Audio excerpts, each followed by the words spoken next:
Assalomu alaykum. Bugun 2 sotix 4 xonali yangi hovlimizni ko'rsatib o'taman. Oldin lokatsiyani aytib o'taman. Bu tomon yangi masjid orqa tomoni avtobazadan kirib kelishda ichkari ko'chada uyimizni ichki ko'rinishini ko'rsatib o'taman. Uyimiz mana devordan bu qismi sotiladi. 2 sotixdan iborat 4 xonali uyimiz mana ko'rishingiz mumkin. Darvoza qismi mana bu joyga qo'yiladi. Darvozalar bu yerda turibdi.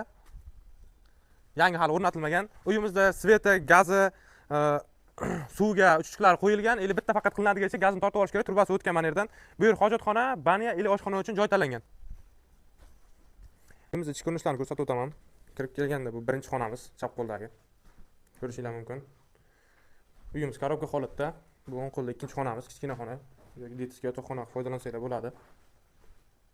Bu esa to'g'rida uchinchi xonamiz. Svetlar o'rnatilmagan, qorong'i bo'lgani uchun ozgina mana shu holatda olishga majbur bo'ldik. Bu esa 4-xonamiz. Mana uchuchlar tayyor turibdi uyimizda. Hamma narsaga ruxsatlari olingan. Bu yotoqxonamizning ichida dush uchun joylari ham tashlangan. Bemalol ko'rishingiz mumkin. Uyimizning bahosi 450 million deb aytilmoqda. Yana savdosi bor. Bemalol past nomer qoldirib o'taman. Nomer orqali bog'lanib, qolgan ma'lumotlarni olishingiz mumkin.